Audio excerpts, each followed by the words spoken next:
Universidad de El Salvador. Ciencia, arte, cultura, deporte. 171 años educando generaciones para transformar a El Salvador.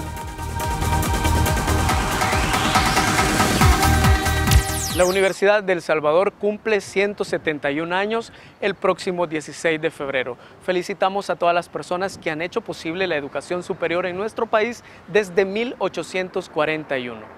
En el programa de hoy tendremos una entrevista con el vicerrector administrativo recientemente electo por el Consejo Superior Universitario. Además, conversaremos con el director del Instituto de Estudios Históricos, Antropológicos y Arqueológicos sobre un seminario sobre la guerra civil en nuestro país que se realizará del 15 al 17 de febrero. Y tendremos una semblanza sobre el líder revolucionario Farabundo Martí. Quédese con nosotros, soy Luis Alemán.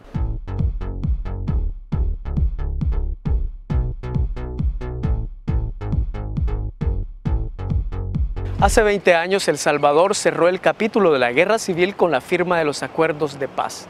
El Instituto de Estudios Históricos, Antropológicos y Arqueológicos de la UES pretende reunir investigadores nacionales y extranjeros que han escrito al respecto de esta etapa de nuestra historia. Este seminario, que es un seminario internacional, lo hemos denominado Historia, Sociedad y Memorias, el conflicto armado en el 20 aniversario de los Acuerdos de Paz, en el cual tendremos diversas actividades, todas encaminadas a un poco entender las lógicas del conflicto armado de hace 2 décadas en nuestro país. En este evento van a participar investigadores nacionales e internacionales de diferentes disciplinas como antropología, la politología, la historia. Vienen investigadores de Europa, de los Estados Unidos, de México, de Centroamérica, todos abordando el tema del conflicto armado. Este evento se va a realizar en el auditorium del Museo Nacional de Antropología David J. Guzmán y se realizará los días 15, 16 y 17 de febrero del presente año. Y a propósito de esta actividad, el licenciado Juárez nos comenta sobre los participantes y sobre el programa que se tendrá. Dentro de las mesas redondas tenemos la primera, que la hemos denominado Estado de la cuestión del conflicto armado, sus principales tendencias. Y el objetivo de esta mesa redonda es hacer un análisis de cómo la historia se ha escrito, cómo los investigadores han escrito la historia en la década de los 70, de los 80, de los 90, ¿sí? Y establecer ciertas pistas de investigación hacia el futuro. Ese sería como el objetivo central de esta mesa. Y tenemos un panel muy importante en el cual se encuentra el doctor Rafael Guido Béjar, el doctor Jorge Cáceres Prendes, el doctor Héctor Zamur, y es una mesa que va a estar coordinada por Alberto Martín Álvarez de la Universidad de Colima de México y Olivier Proudhon, que es un investigador francés, que es investigador asociado de nuestro instituto y trabaja también en la Dirección Nacional de Investigaciones. La otra mesa redonda la hemos titulado Fuentes y pistas para la investigación del conflicto armado, y ahí el objetivo principal es hacer un análisis de las fuentes con las que contamos, el problema que tienen los archivos, hasta qué punto están ordenados, qué es lo que hace falta para que todos los implicados podamos aportar a su organización, para que los investigadores tengan la facilidad para llegar a esa fuente y poder investigar.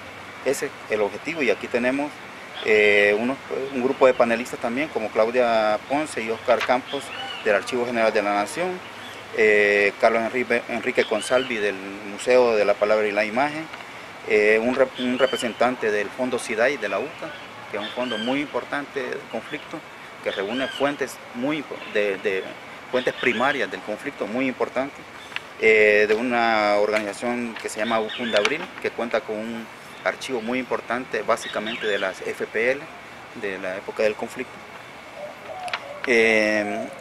Vamos a tener la presencia de un representante de las Fuerzas Armadas para que nos explique cómo están las condiciones de los archivos y las posibilidades de acceder a estas fuentes.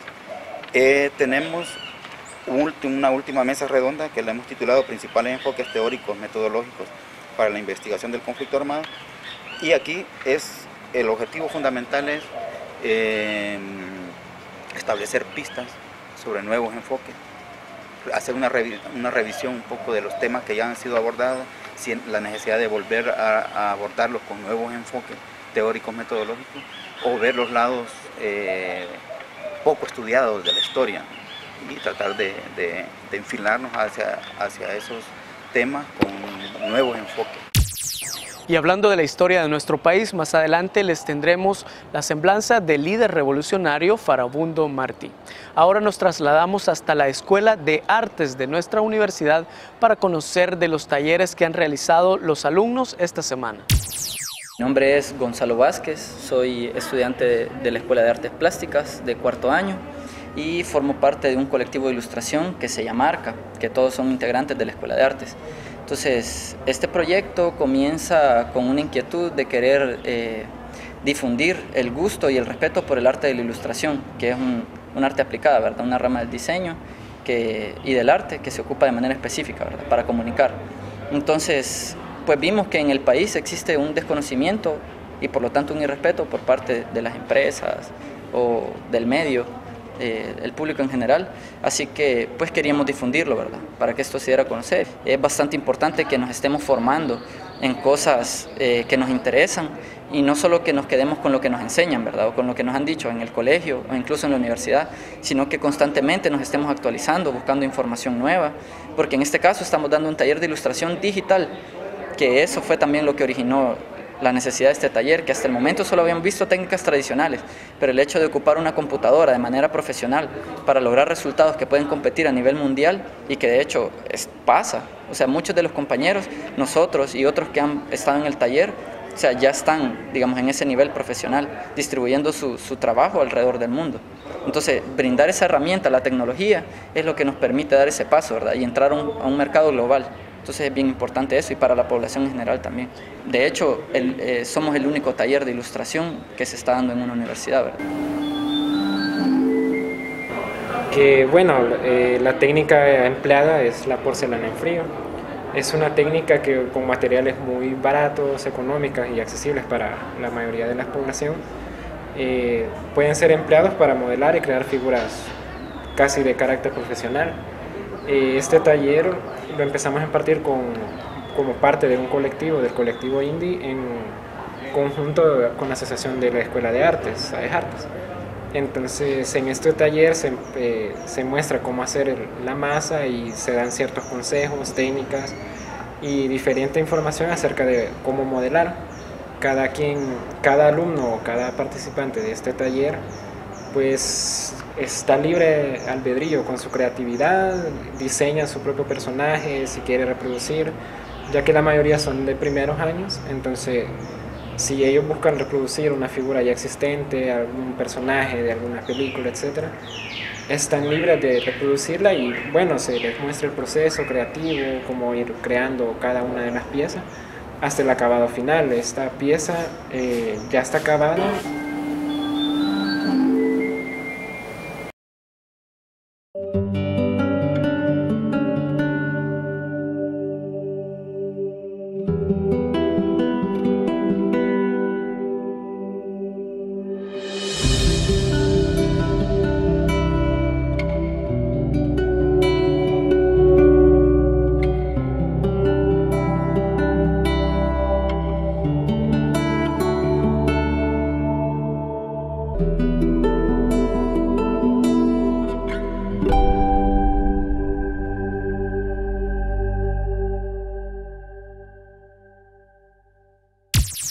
Felicitamos a los estudiantes de la Escuela de Artes quienes se han destacado a nivel nacional e internacional con sus obras. Ahora pasamos a una conversación que tuvimos con el vicerrector administrativo interino que recientemente eligió el Consejo Superior Universitario, el licenciado Salvador Castillo. Uno de los procesos que está en deuda la universidad es con los manuales de funcionamiento, de procedimiento, y eso ya iniciamos las primeras reuniones con los administradores financieros y parte de la UFI central. donde pretendemos realmente ser ágiles en los procesos administrativos y no como el comentario que generalmente dice la parte académica está supeditado al administrativo. Tiene que ser lo contrario, lo administrativo como base fundamental para el ejercicio académico, y eso pretendemos nosotros en conjunto, porque tenemos quizás una de las fortalezas bastante grandes, tenemos un personal muy capacitado, con un potencial enorme en estos procesos. Desgraciadamente, lo que tal vez ha hecho falta una buena coordinación, que todos los sistemas nos veamos con un estilo de confianza y con una identidad con la institución en el trabajo. Cuando digitamos lo de presupuesto, indudablemente recogemos toda la información de todas las facultades de oficinas centrales, sus necesidades, sus, necesidades en cuanto a personal y funcionamiento. Una de las deudas principales del Estado con la Universidad de El Salvador ha sido en su funcionamiento. Tenemos un presupuesto demasiado bajo para poder funcionar. Y como yo lo decía inicialmente, el mundo ha cambiado en su parte tecnológica y todo. Por lo tanto, la universidad debe adaptarse a esos cambios tecnológicos, pero al adaptar esos cambios tecnológicos necesitamos un mejor presupuesto para equiparnos y así poder responder a esas necesidades que el mundo nos está reflejando.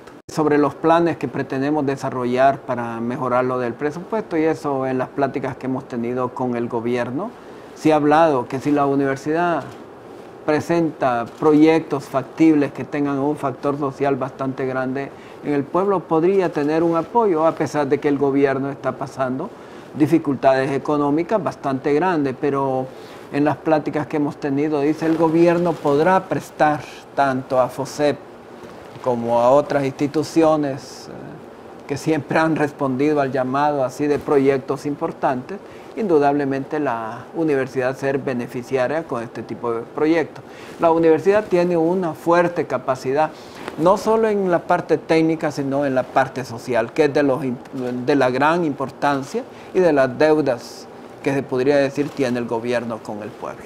Lo principal, dejar un legado de manuales de procedimiento en la parte administrativa financiera, que es las deudas que tenemos. Casi la validación de procesos son de las deficiencias que tenemos en las diferentes unidades, tanto en presupuesto, contabilidad, tesorería. Entonces pretendemos en los 2 primeros años ir avanzando en los manuales de procedimiento, que es una de las observaciones que la Corte de Cuentas siempre considera dentro de la universidad. Y ya que he hablado también de la parte tecnológica, en la parte informática, tener redes que nos permitan una mayor ligereza en las actuaciones de las diferentes facultades como de oficina central. Farabundo Martí fue un estudiante de Derecho de nuestra universidad y un histórico líder revolucionario. A propósito de su vida, Mario Castrillo nos ha preparado una semblanza. Dicen que vieron pasar a Farabundo Martí por Izalco, Coyúa y León, por Sonsonate y Piché, por Nicaragua y El Salvador. Agustín Farabundo Martí nació en Teotepeque, departamento de La Libertad. Cursó estudios de Derecho en la Facultad de Jurisprudencia y Ciencias Sociales de la Universidad del Salvador. Sensible en las causas sociales, se incorpora a las luchas populares siendo capturado en 1920 y exiliado a Guatemala. En 1925, después de fundar el Partido Comunista Centroamericano en Guatemala, retorna como delegado del Socorro Rojo Internacional a El Salvador.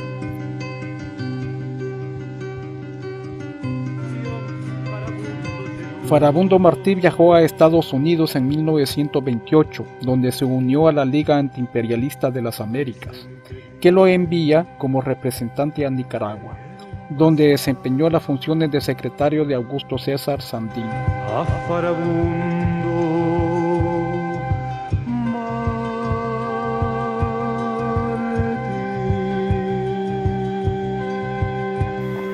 Como de unos 60.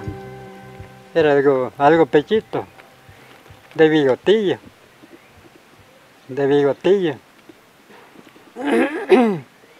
Pero él, como les digo, él Allá lo conocían por el Negro Martí. Aquí, donde él anduvo, le apodaron de Farabundo. El genio de él no, porque era bien amable, porque cuando llegaba, que andaba huyendo, llegaba a la casa a las 6:30 de la tarde, porque como lo buscaban, él por esta calle caminaba. Él mismo los contaba, le contaba a mi mamá, porque llegaba a la casa, como era de don Pedro Martín, y él los contaba. Él donde miraba algo sospechoso, se metía a las fincas, como él solo, él se metía a las fincas, y él vigilando que pasara la gente, ya salía. Así se vino. Ya entrando al 31, fue la última vez que llegó, como a las 6:30, ya teniendo a la noche.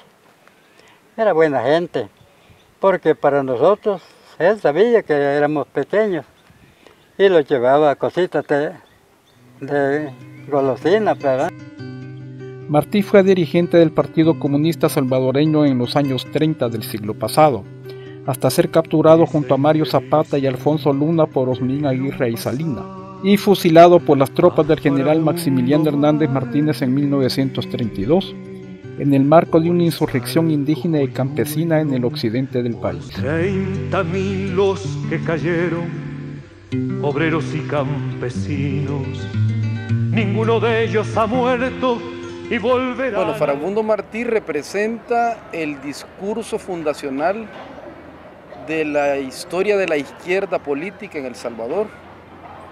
En ese sentido, es importante reflexionar sobre esa figura en dos planos. El primero es el plano del sujeto histórico, es decir, todos los elementos que representa Farabundo Martí como hombre de historia, como hacedor de hechos, como representante de la lucha política por la justicia y la dignidad del pueblo salvadoreño. Farabundo Martí ha sido referente histórico en las luchas populares de El Salvador. En 1971, Salvador Cayetano Carpio funda la organización Fuerzas Populares de Liberación Farabundo Martí.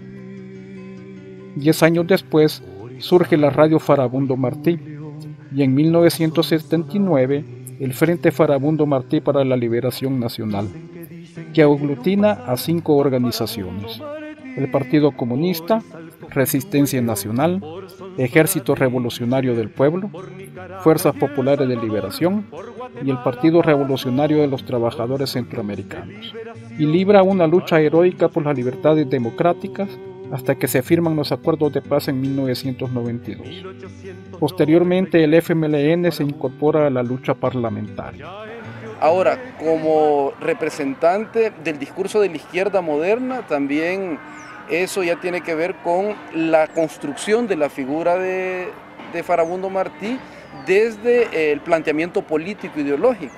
Desde mi perspectiva y mi valoración propiamente política ideológica, creo que ayudaría a reflexionar, por ejemplo, a los que pensamos o piensan desde la izquierda, a ver cuáles son los valores ideológicos de Farabundo Martí, para reflexionar en qué medida la izquierda política sistémica, es decir, que está jugando en el sistema, ha olvidado o ha retomado los planteamientos originales de Farabundo Martí, o simplemente ha retomado el elemento simbólico del discurso que Farabundo Martí representa. Dicen que vieron pasar a Farabundo Martí por Izalco, Coayúa y León, por Sonsonate y Quiché, por Nicaragua y El Salvador, por Guatemala paso, con su luz de liberación, Farabundo llegó. En 1893 nació Farabundo Martí. Y luego de esta semblanza pasamos al siguiente bloque informativo. El ocaso de las empresas socialmente irresponsable fue el libro presentado recientemente por el autor Dr. Julio Olivo Granadino, decano de la Facultad de Derecho de la Universidad de El Salvador.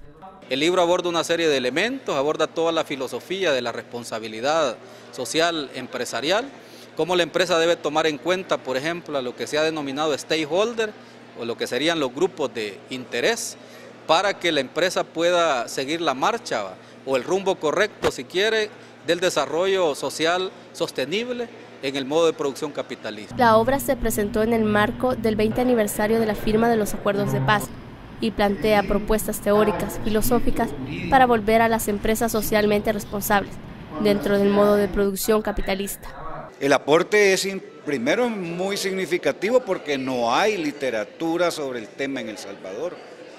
Muy pocas personas, salvo la empresa privada, que tiene una concepción muy primitiva de lo que es responsabilidad social empresarial. Para ellos responsabilidad social empresarial es caridad, es filantropía, es dar un dinero para un evento en el que se recoge fondos para una ONG, o es dar un dinero o colchas cuando hay un evento natural que le afecta a la población, pero eso no es, en el sentido amplio de la palabra, ser socialmente responsable. Comentaron el libro José Carlos Chinchilla Coto, profesor de la Universidad de Costa Rica, y Roberto Cañas, autor del prólogo del libro. La obra se presentó en el marco del 20 aniversario de la firma de los Acuerdos de Paz y plantea propuestas teóricas, filosóficas, para volver a las empresas socialmente responsables dentro del modo de producción capitalista. La Biblioteca de la Facultad de Medicina adquirió recientemente la base de datos con información actualizada como miembro del Consorcio de Biblioteca de El Salvador, CBUES. Con el consorcio se adquirieron ya algunas bases de datos, por ejemplo INARI, OARE, Agora, que van a servir para apoyar la investigación de manera electrónica. Acá, tanto el profesor como el estudiante tiene que saber que esta fuente de recursos es gratuita y que la van a poder utilizar en la Universidad de El Salvador.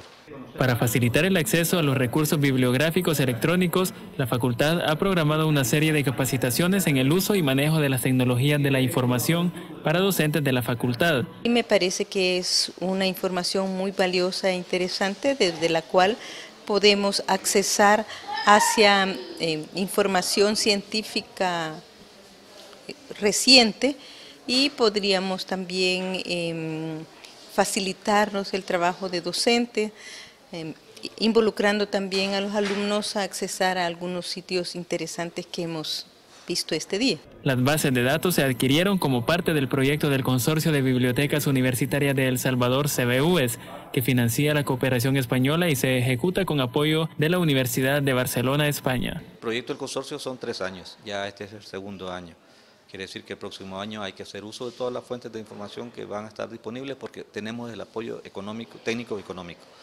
Unas 200 personas de los diferentes IBASI del país recibieron sus respectivos diplomas de aprobación y participación del curso en el tema de salud sexual reproductiva en la UES. La temática del curso incluyó, entre otros componentes del concepto de salud, la participación social, el enfoque de derecho y las determinantes sociales de salud. La capacitación fue impartida por la Maestría en Salud Sexual y Reproductiva de la Facultad de Medicina en coordinación con el Ministerio de Salud y fue financiado por la Cooperación Española a través de Medicus Mundi. La empresa Jaguar Sportic oficializó su patrocinio al Club Deportivo de la Universidad de El Salvador en lo que resta del torneo Clausura 2012 y dejó abierta la posibilidad de apoyar al equipo Escarlata en los próximos torneos. Estamos convencidos que juntos con nuestra marca vamos a volver a los años gloriosos de la Universidad de El Salvador. Para nosotros el Puma está cambiando de piel y va a tener una mejor piel con toda la indumentaria que va a vestir a partir de este fin de semana con la marca Milán. Nos sentimos muy emocionados, muy contentos y agradecer también el patrocinio de Jaguar Sportic acá en la representación de don Herbert Lobo. Y con mucha satisfacción y alegría decirle, don Herbert, que los productos de Jaguar Sportic pues los vamos a tener nosotros acá en mucha estima, ¿no? El acuerdo de patrocinio fue suscrito por el rector de la Universidad de El Salvador, ingeniero Mario Roberto Nieto Lobo, y el gerente de producción de la empresa Jaguar Sportic, arquitecto Herbert Lobo. El patrocinio consiste en El patrocinio consiste en el suministro de la ropa de juego de local, de visita, de entrenamiento, de presentación para la primera división, la reserva, las alfas y el nivel 6.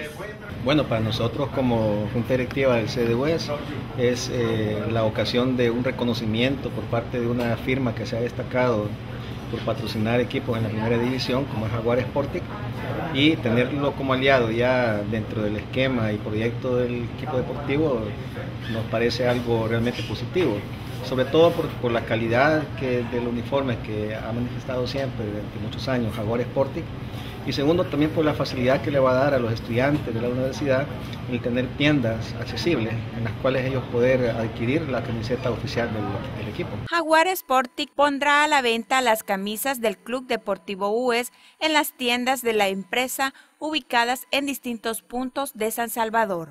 El gobierno de Japón, a través de su embajada en El Salvador, entregó un donativo a la Universidad de El Salvador para equipar el teatro universitario. El donativo supera los $100,000 y servirá para el mejoramiento del sonido, la iluminación y el equipo audiovisual del teatro. Agradecerle porque esta es una relación entre dos países que son tradicionalmente amigos.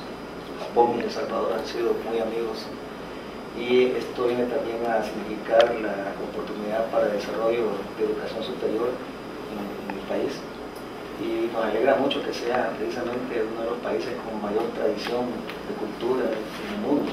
Con este donativo, Japón contribuye con el fortalecimiento de la cultura en nuestro país. El teatro de la Universidad de El Salvador tiene capacidad para 300 personas y se utiliza para las actividades académicas y culturales más importantes del alma mater.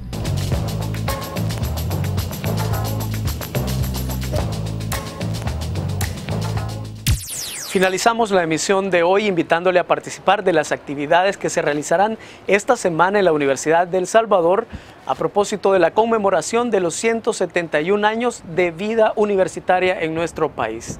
Soy Luis Alemán, hacia la libertad por la cultura.